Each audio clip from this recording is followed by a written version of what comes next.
शहराची खबरबात या बातमीपत्राचे प्रायोजक आहेत Mac Care super speciality hospital Ahmednagar.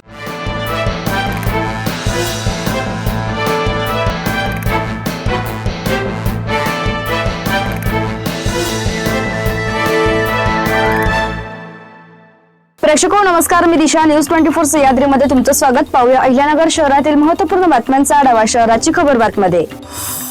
Ahilyanagar महापालिकेच्या सार्वत्रिक निवडणुकीत 5 नगरसेवक बिनविरोध निवडून आले असून त्यांच्या निवडीची केवळ औपचारिक घोषणा बाकी आहे। मात्र राज्यभरात नगरसेवकांच्या बिनविरोध निवडणुकीवरून आरोप प्रत्यारोप सुरू झाल्याच्या पार्श्वभूमीवर राज्य निवडणूक आयोगाने संबंधित महापालिकांकडून सविस्तर माहिती मागवली होती। त्यानुसार अहिल्यानगर महापालिकेच्या मुख्य निवडणूक निर्णय अधिकाऱ्यांनी संपूर्ण माहिती राज्य निवडणूक आयोगाकडे सादर केल्याचे आयुक्त तथा मुख्य निवडणूक अधिकारी यशवंत डांगे यांनी सांगितले।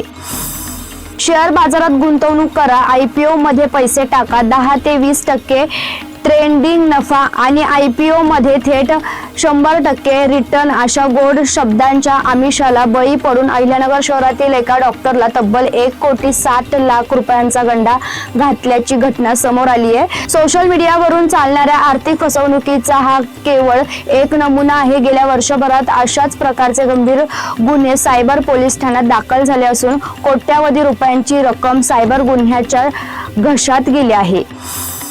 महापालिका निवडणुकीसाठी शनिवारी चिन्ह वाटप झाल्यानंतर आता खऱ्या अर्थाने प्रचाराचा रणधुमाळी सुरू झाली आहे। उमेदवारांकडून थेट गाठीभेटींसह मतदारांना आकर्षित करण्यासाठी विविध प्रचार माध्यमांचा उपयोग करण्यात येत आहे। मात्र यंदा बदललेल्या प्रभाग रचनेमुळे 4 उमेदवारांचे पॅनल असणार आहे। अशा वेळी 4 उमेदवारांसाठी स्वतंत्र मतदान करावे लागणार आहे। महत्त्वाचे म्हणजे हे मतदान कसे करावे असा प्रश्नही अनेकांना पडला आहे। त्यासाठी निवडणूक आयोगाने मार्गदर्शन करणारा एक व्हिडिओ देखील प्रसारित केला आहे।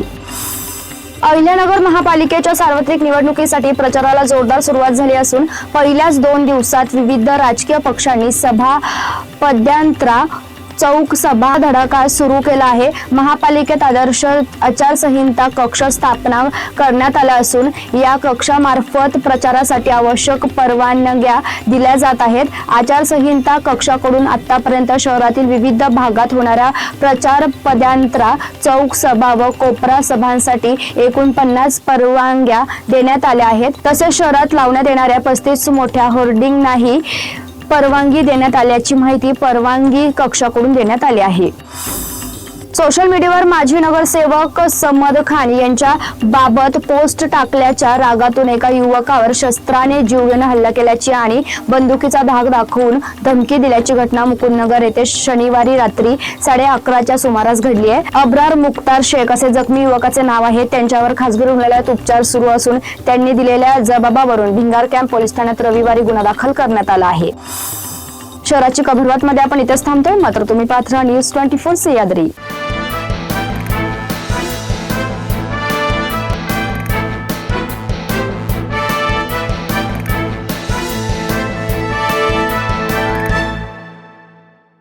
शहराची खबरबात या बातमीपत्राचे प्रायोजक होते Mac Care super speciality hospital Ahmednagar.